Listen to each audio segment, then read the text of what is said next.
Karena rasa ini tahu bahwa di sana masih ada yang tersisa. Sendiri atau dengan siapapun nanti yang kamu yakini, aku sedang lihat kamu bahagia, kakak.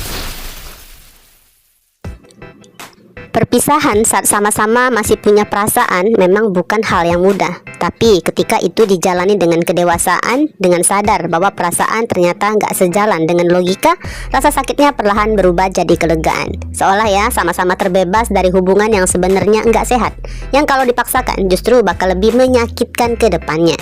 Dan akhirnya itulah jalan yang dipilih oleh Fatah dan Zara malam ini, mengakhiri sesuatu yang bahkan belum sempat benar-benar dimulai. Sehabis jalanin misi untuk menyadarkan Blade, rupanya ya di malam itu Fatah langsung menuju rumah kontrakan Zara. Kebetulan rumah sedang sepi, tante dia belum pulang kerja. Mohan dan Raisa juga sedang keluar, hanya ada Zara seorang diri. Tentu aja Zara kaget melihatnya, mengingat mereka seharusnya menjaga jarak sesuai permintaan tante Amanda. Namun kali ini Fatah datang dengan satu tujuan, kejujuran. Dengan nada sedikit berat, Fatah meminta maaf nih pada Zara. Fatah mengakui bahwa semalam ada pembicaraan yang cukup panjang dengan Akila. Dan dari sana Fatah menyadari bahwa ada sesuatu yang selama ini coba ia abaikan. Ada perasaan yang belum benar-benar selesai di hatinya. Fatah nggak menjelaskan semuanya secara detail isi pembicaraan mereka. Tapi Zara selalu tahu, sejak awal Zara sudah merasakannya. Itulah guys kenapa dulu saat di masa-masa studio balet ketika Fatah pertama kali menyatakan perasaannya. Saat itu Zara sempat menolak. Zara nggak ingin hidup di bawah bayang-bayang seseorang, bayang-bayang Akila. Namun waktu terus berjalan, kedekatan mereka terus tumbuh. Perhatian Fatah yang begitu besar perlahan meluluhkan hati Zara. Karena Zara hanyalah seorang remaja yang juga punya perasaan. Akhirnya Zara membuka hatinya. Bahkan kini Zara pun berani mengungkapkan juga perasaan cinta itu. Meskipun begitu, naluri Zara nggak pernah benar-benar diam. Selalu ada perasaan samar bahwa sebenarnya di hati Fatah belum sepenuhnya utuh-utuhnya. Dan kini semuanya terasa semakin jelas. Ditambah lagi ya penolakan keras dari tante Amanda, justru seperti membuka ruang bagi Fatah untuk melihat isi hatinya sendiri dengan lebih jernih. Gak ingin membuat Fatah terjebak dalam rasa bersalah, Zara justru melakukan hal yang cukup mengejutkan guys. Mungkin ini untuk terakhir kalinya Zara kembali menyatakan perasaan cintanya untuk Fatah. Bukan untuk menahan Fatah, tapi untuk melepaskan perasaan itu dengan jujur. Zara percaya bahwa pernyataan cinta Fatah selama ini adalah tulus. Dan Fatah pun langsung mengiyakannya. Seolah Fatah gak ingin dong Zara menganggap semua pernyataan dan tindakannya itu hanya sekedar ilusi atau palsu. Namun bagi Zara, cinta aja gak cukup. Selain pemahamannya bahwa cinta itu harus berjalan berdampingan dengan logika, juga karena Zara tumbuh di tempat yang mengajarkan hubungan itu bukan cuma soal rasa. Ada banyak hal yang harus sejalan. Dan di tengah kalimatnya guys, Zara sempat mengungkapkan sesuatu yang terdengar samar, bahwa Zara pun ternyata punya masalah yang belum selesai, bahkan mungkin gak akan pernah benar-benar selesai. Di sini Fatah sempat terdiam ya, bingung, tapi Fatah memilih untuk gak bertanya lebih jauh. Di titik ini muncul satu kemungkinan yang mulai terasa masuk akal guys. Selain persoalan Kasarius yang mengambil alih kekuasaan Alferic, juga bisa jadi semalam Papa Danuel sudah memberitahukan ke Zara tentang isi wasiat Opa Alferic, adanya perjodohan Rose dengan Axel.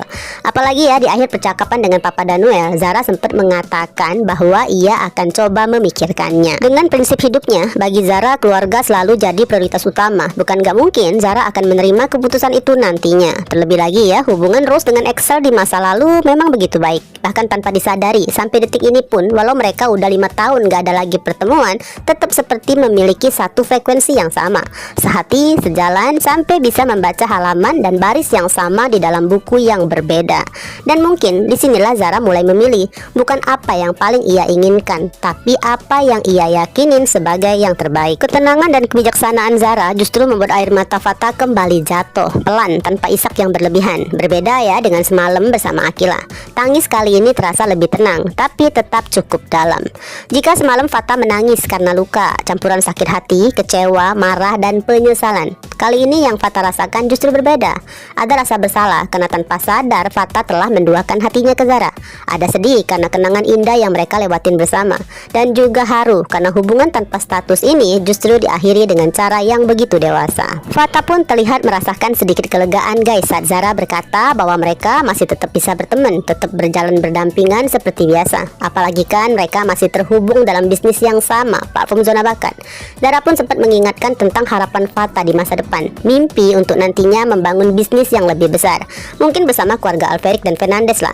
Meskipun sampai saat ini belum ada kejelasan ya arah kemana hidupnya Mohan dan Zara, namun pembicaraan itu seperti jadi penegasan bahwa apapun yang terjadi, hubungan baik di antara mereka akan tetap terjaga. Bagi Zara, ini juga soal rasa terima kasih guys. Zara nggak bakal pernah bisa lupa di titik terendah hidupnya, Fata pernah jadi salah satu alasan ia tetap bisa bertahan. Dan seperti perpisahan baik pada umumnya, percakapan mereka pun diisi dengan doa dan harapan untuk masa depan masing-masing, termasuk untuk siapapun yang nantinya akan hadir sebagai pasangan mereka. Namun di tengah itu, Zara tetap mengingatkan satu hal yang sangat penting, logika, bahwa kenyataannya saat ini Akila sudah bersama Harry. Refleks nih, Fata langsung membantah, bukan karena ingin merebut, karena Fata nggak ingin menyakitin siapapun. Ia hanya ingin berdamai dengan perasaannya sendiri, ingin jujur pada hatinya, dan kalau bisa Fata ingin mengosongkan dulu hatinya sebelum memulai sesuatu yang baru. Yang jelas deh ya, melihat ketulusan Zara begitu lapangnya, Fata pun mencoba menurunkan egonya selama ini yang begitu dominan dan cenderung posesif. Kali ini dengan kesadaran penuh bahwa hatinya pun belum selesai, Fata memilih untuk merelakan. Bahkan dengan setengah bercanda, Fata menyatakan siap jadi tempat curhat Zara nantinya. Padahal ya, perlu mereka pahamin, selama perasaan itu masih ada, mungkin justru lebih baik mereka berhenti saling menjadi tempat pulang. Karena jika suatu hari ada orang baru, mengulang lagi lah pola yang sama dan hanya akan menyakitin pihak lainnya. Dan gak ada siapapun yang ingin berada di posisi itu. Di sepanjang percakapan ini, Zara nggak menangis guys, matanya hanya sedikit berkaca-kaca. Bukan karena Zara memaksa untuk menahannya, tapi karena Zara sudah benar-benar siap menjalani hidup tanpa menambah kerumitan baru. Justru seakan ada rasa lega ya di hati Zara, karena kejujuran Fata adalah bentuk penghargaan yang paling tulus pada posisi Zara daripada terus dia menyimpan faktanya. Dan Zara pun sangat paham, perpisahan mereka harus ditutup dengan indah dan ketegasan. Maka saat Fata mencoba memberikan pelukan terakhirnya, spontan Zara mundur, tangannya menahan tubuh Fata dengan satu alasan sederhana namun kuat. Jangan sampai satu pelukan terakhir justru akan menjadi alasan baru untuk mereka terus saling mengingat dan nantinya akan sulit benar-benar melepaskan. Mungkin di sini sebagian masih aja ada yang julid ya, kenapa baru sekarang Zara setegas ini? Kenapa nggak dari awal? Serba salah guys. Apakah seharusnya kali ini pun Zara gak perlu menolak untuk pelukan terakhir? Padahal nih, jika ditarik belakang, pelukan pertama mereka, masih inget dong, terjadi di momen yang sama-sama rapuh, saat keduanya sedang butuh tempat bersandar. Dan seiring waktu mereka berusaha mengubur perasaan itu, menjaganya tetap pada batas. Gak ada pengkhianatan, gak ada perebutan. Semuanya berjalan dalam proses yang panjang, termasuk bagaimana Fata perlahan memahami perasaannya yang tanpa sadar juga terbentuk dari pengaruh orang-orang di sekitarnya. Dan sekarang untuk pertama kalinya Fata memilih memahami hatinya sendiri tanpa campur tangan siapapun lagi. Fata ingin benar-benar tahu kemana arah hatinya, atau mungkin untuk saat ini memilih mengosongkannya dulu sebelum ya suatu hari nanti diisi oleh seseorang yang semoga aja hadir bukan karena empati, bukan karena dorongan orang lain, dan bukan sekedar pelarian, tapi karena memang itu yang ia pilih dengan sepenuh hati.